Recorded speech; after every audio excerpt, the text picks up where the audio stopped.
Hi, Jim Birch here again. Let's continue on with our thoughts about this universal journey that we're all on.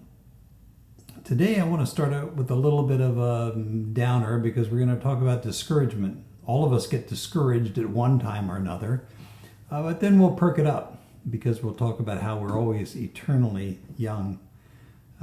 Obviously, I am not chronologically young, but we're all eternally young. So we've gravitated toward this subject because our inner self already aligns with it. Even if we have not yet put our new vision into words, what we understand life, meaning, relevancy to be, were already widely accepted. If they were, we would no longer be visionaries.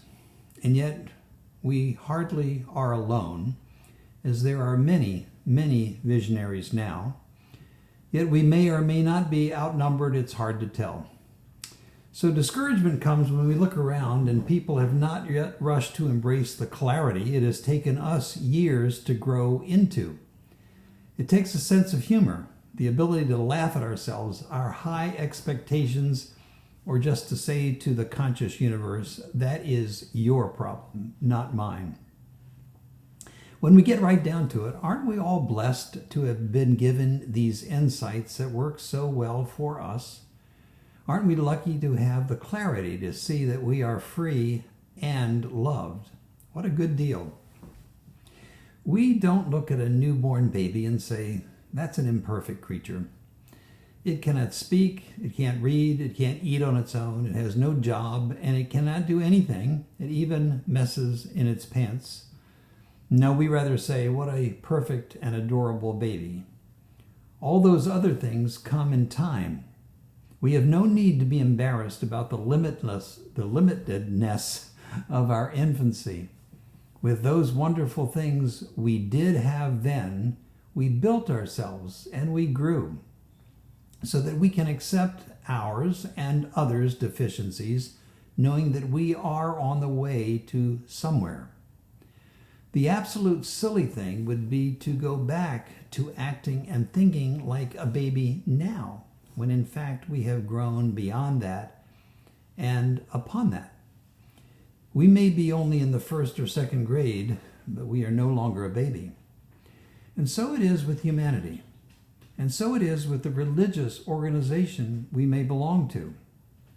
Nothing to be embarrassed about in connection with our earliest days, but how outrageously silly to think that we must be there when we are in fact here.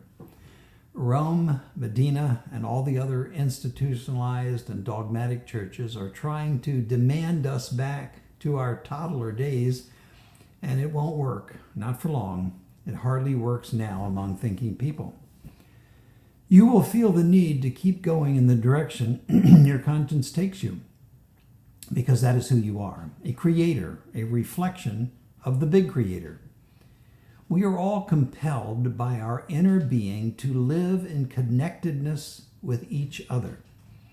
Many choose to attempt to forget that connectedness, but the beauty of life is in the conscious awareness of who we are in relation to others. It then flows naturally that we have compassion for others, and we want to help release them from their fears, their doubts, their disconnectedness from God in others. You may not feel like it. You may not experience it when depression sets in, but you fit everywhere. You belong everywhere. Who cares how many heresy lists you might be on? We have a garden of flowers ready to bloom here. Okay, some beautiful weeds, but we are not yet aware of what kind of flowers they will be or how radiant they will be. The rest of us need you, and you need the rest of us. Now let's look at this fact that we are eternally young. Eternal youth is a lot more than looking as young as possible for 80 to 100 years. It is the reality that our spirit life has always existed and always will exist within the all that is, which most of us call God or Allah, Jehovah, higher consciousness, Yahweh, Great Spirit, higher power, any of those words that we human beings use to try to figure out what is it gives us our life, our existence, our meaning, our love.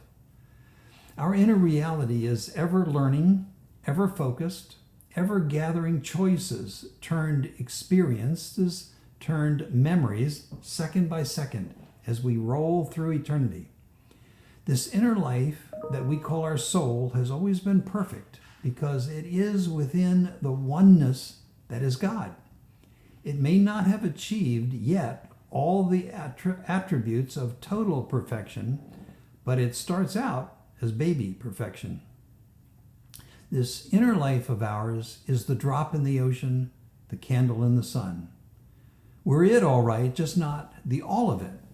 Our eternal spirit existence comes into this physical existence with the desire, the yearning to experience the reality of our perfection rather than to just know it as a theory.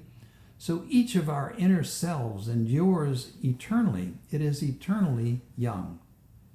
By eating, drinking, and breathing in this physical existence, we pick up and discard molecules so fast that every year 98% of our bodies are replaced. This is the part of us that we use in this particular experience and then eventually shuffle off as we go for another grander experience. In days past, saints were painted with halos, light emanating from their heads, brighter near the core and dissipating out of the further it got from the person. There are also many people who can see auras, and they say that those auras emanate out from the body, being brighter nearer and dimmer further out. The same visual result occurs within the use of Kirlian photography, which some say registers the electromagnetic energy from the soul or life force or the aura of any living thing.